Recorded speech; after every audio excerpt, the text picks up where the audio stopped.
Hey, welcome to Hey We're Talking. It's me, Scotty D, with my friends. D Tant. Go ahead and say hi. I should have told you before the show. Hey, you say hi first. It was Bob's turn. It was Bob's turn anyway. Okay, Bob, go ahead and say hi too. I'm just doing a major delay in my hello because it seems every week I cut somebody off. So, hi. Oh, that was good. But that was too long. Oh, darn it. Oh, who cares? No, listen. Here it is. The middle of the week. You know what that means? Midweek man stuff. That'd be cool. Someday we will actually have some kind of really cool intro for midweek man stuff. Go ahead, Bob. Hey, if you guys are, if somebody's good at that, if you know how to do those visual effects and we can insert in YouTube, you know, to go over our screen, let us know. Contact us. Hook us up. There's probably people who will do it. Yeah, there are probably tons of people that would do it for us. All right. So today on Midweek Man Stuff, we're going to go really manly. Okay? We're talking super manly. All right? We're going to talk whiskey, bourbon, and scotch. And there's nobody better to guide us through this than our very own Derek Tant. I don't know if anybody who knows Derek at all knows Derek is a man of many talents. He's a coffee guy. He's a whiskey and bourbon and scotch guy. I think he's leaning towards scotch now. We'll let him talk about that. But Derek, give us a quick breakdown. The only one that I actually know anything about, and it's just a teeny tiny bit, is bourbon. But I want you to give us a quick kind of breakdown, and I know Bob has some questions for you. So just give us the highlights of whiskey, bourbon, and scotch. Well, all right. All of that stuff is whiskey. Yep. Whiskey is a distilled beverage from fermented grains, you know. So whenever you throw water, grains, and yeast together, it creates a kind of a beer type beverage. That's maybe 10% alcohol, and then that's thrown into a still, and you get spirits, and that is whiskey. And depending on what it's made from is what you might call it. So bourbon is primarily made from corn. So if you got a lot of corn, maybe you can throw in a little rye, you can throw in a little wheat or barley. You know, all the different distillers have their own secret recipe. Sometimes it's not even secret, but they have their way that they do it. And my dog's barking. Shut up. Dog's thirsty. Yeah. So I know you started talking about bourbon. Your dogs are like, yeah, let's go, Dad. Yeah, he does call me Dad, and so the bourbon is made primarily from corn. It's got to be at least 51% corn. It's got to be aged no less than 2 years in a brand new charred oak barrel. Yep. And bourbon is only made in the United States. In Kentucky. So. No. Actually, bourbon can be made anywhere in the United States. Are you sure?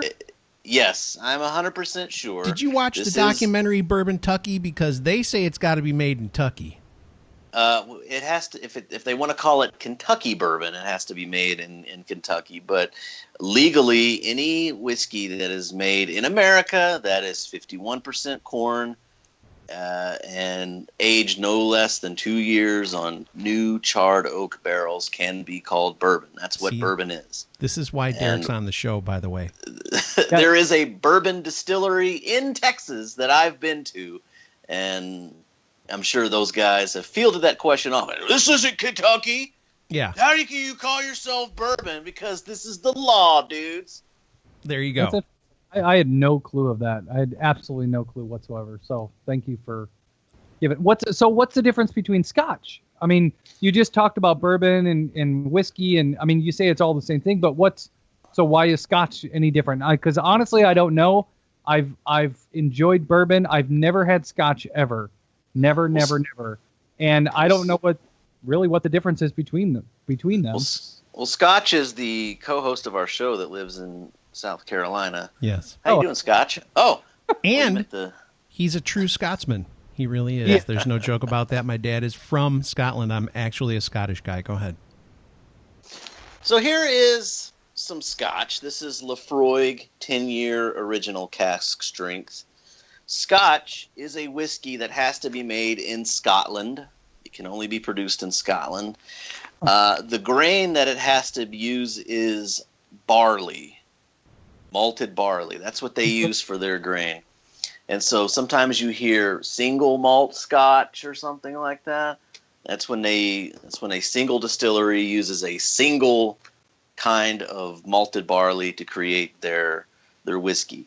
And they actually age this in used bourbon barrels. So they buy them from America, like Maker's Mark or Jim Beam or whoever. That's where they get those old barrels, and they'll age them in that. So what is the one of the things that I've heard, again, and just remember, I know nothing about this. This is just a stab in the dark. Scotch also, depending on where it's from in Scotland, has a very distinct flavor to it based on, I want to say, peat. Is that correct? Which is the soil, correct? Yeah, he's a great guy. Yeah, I love peat. It's like peat moss, dude. Peat, a peat bog. Yes, peat moss. There are 5 regions in Scotland where Scotch is produced. The one that you're talking about, which is also this, is an island called Islay, Islay. It looks like Islay. Mm-hmm. You know, I want some of that Islay Scotch, but no, it's Islay. Yep. And there's a lot of that peaty moss that's on the island. It's basically like decayed vegetation. It's very muddy. It's like so what they'll do is gook. Yeah, it's disgusting looking. So they've used that as a heat source on that island for thousands of years. They'll cut it out and then they'll dry it, and then it's like you can just burn it, and it heats the fireplaces. So when they're malting the barley, when they're trying to dry out the barley, they'll use that peat to dry it out. They'll use it as heat, and that smoke from the burning peat imparts a very distinct flavor. It's very smoky. It's very salty. It's very vegetal. It even has kind of a medicinal quality. You either love it or you hate it. And just so people know, the saltiness comes from the fact that it's in the sea. Okay. Scotland is in the middle of an ocean. It's part of Great Britain. Just in case people didn't know. Is it super salty, like you were swimming in the ocean and you get salt water in your mouth, or is it just kind of a mild, subtle aftertaste or overtone, or how is that? It's very mild, and a lot of them are different. Like I would say the Lefroy here is not quite as salty, but their next door neighbor, Ardbeg, they have their Scotch is a little bit more salty. This would be a little bit more sweet. Not that it's sweet, but it has a little bit more sweetness to it. But I would say that some of the others have a little bit more saltiness, but it's not overwhelming. It's just part of this complex flavor profile that you would throw in there. You would say it's peaty, it's salty, it's smoky, it's leathery. It's interesting. I'm sorry, Bob. Go ahead. No, go ahead. No, go ahead. So one of my heroes is Ron Swanson. He if you don't know who he is, he's Parks and Recreation. Look him up. He's Ron Swanson. The character is just an amazing American. He loves the Lagavulin 16 year. So let me ask what would be a stupid question, but also a serious question. So 16 years, does that literally mean it was aged for 16 years in the barrel? Yes. Whenever Scotch companies when they put an age statement on their bottles, it means that depending on how much, because they can get different whiskeys in there. They can get whiskeys from different barrels that are in there. But the age statement that they use is for the youngest whiskey in there. So they could have a barrel of 20-year-old whiskey and a barrel of 16-year-old whiskey, but they have to, if they're going to blend that together to create that Lagavulin 16-year, they have to say that it's 16-year, and it has to reflect the youngest of the whiskeys that is in that blend. So over time, does let's say I were to just get over the next however many years, I just want to keep buying this Lagavulins because I love it. but does the taste of it change? Because if they were taking some of that 16-year and some of that 20-year and combining it together for a batch or anything like that, I mean, will it consistently taste the same forever, or does the taste change a little bit? Yeah, are you referring to the taste in the bottle? Yes, what you're actually tasting of the contents of the bottle.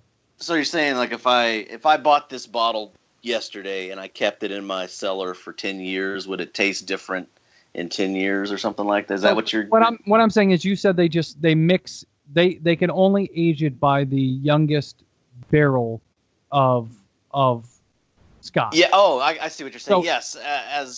As the whiskey ages in the barrel, as the years go by, the flavors mature, they develop, and they change. And some people, it just depends on the recipe. It depends on the manufacturer.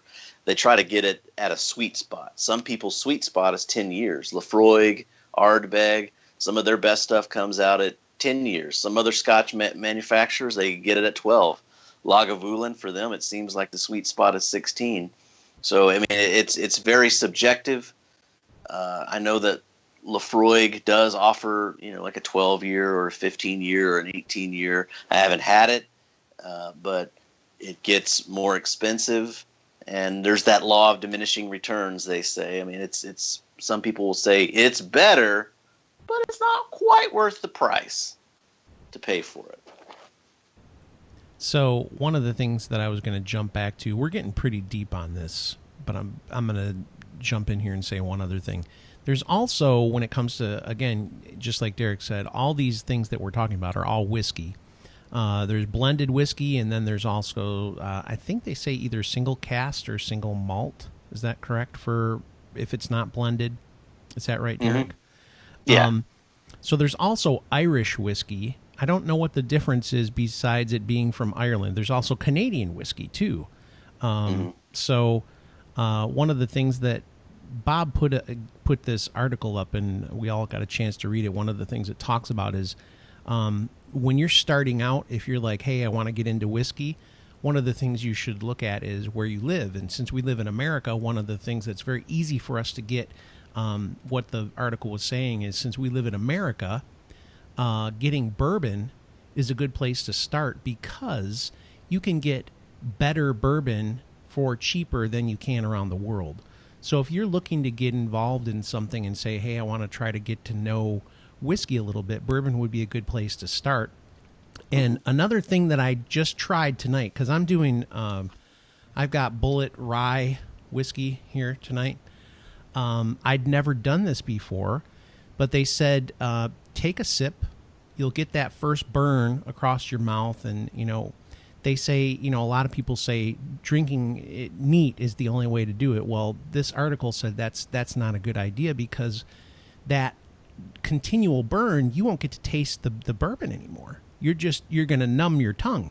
So what you do is you put a cap full of filtered water in, taste it again, and keep doing that until you get to the point where you can actually taste the bourbon rather than just the full burn on the mouth all the way down.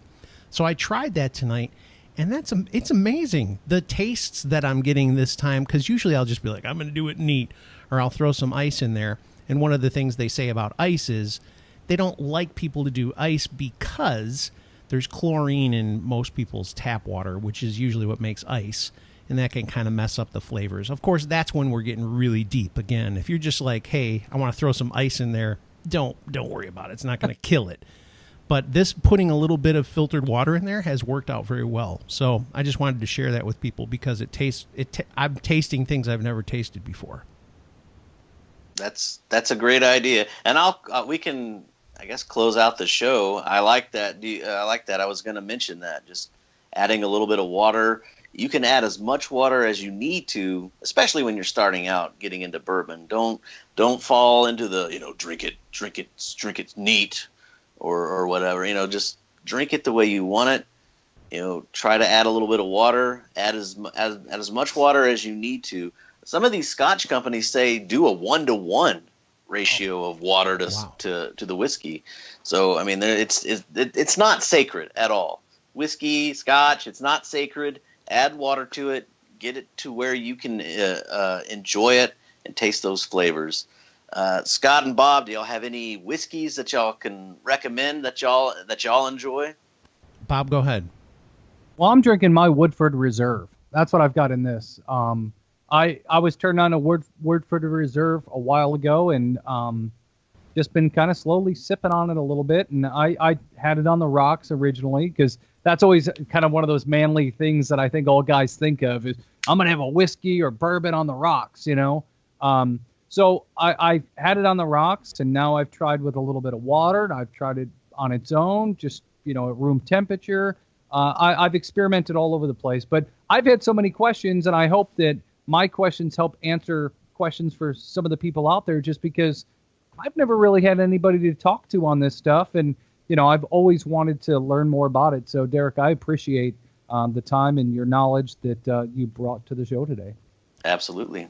I'm just going to say, as we say we're closing out the show here, I would like to just say, I think we're going to have to revisit this because there's so much that we could talk about with this. So I think we're just kind of scratching the surface. For me, I've tried bourbon for the last maybe 3 years, tried to try some different stuff. I really like Four Roses. I really like Buffalo Trace, Bullet. I like their rye better than their just straight up bourbon. I've been trying some different stuff. Evan Williams was not bad. There's a whole bunch of them to try out there.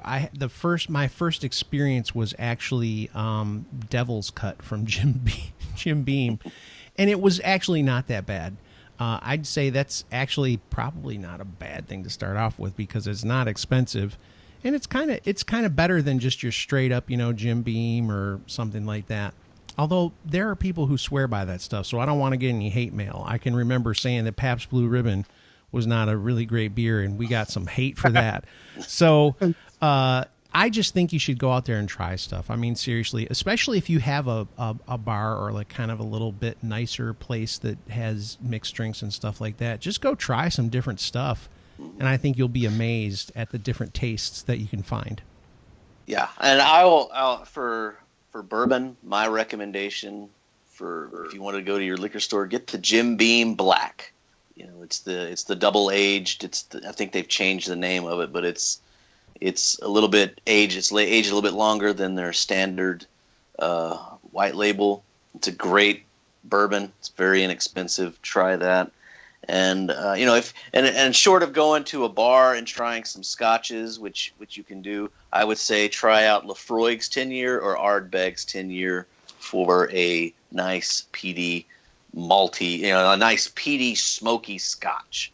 Yeah. So, all right. Don't forget to add water. Add some water. Yes. Let me just wrap it up. Make sure you guys like the video. We're on YouTube. You can just check us. Hey, We're Talking. Look that up. You'll find us. Subscribe to us.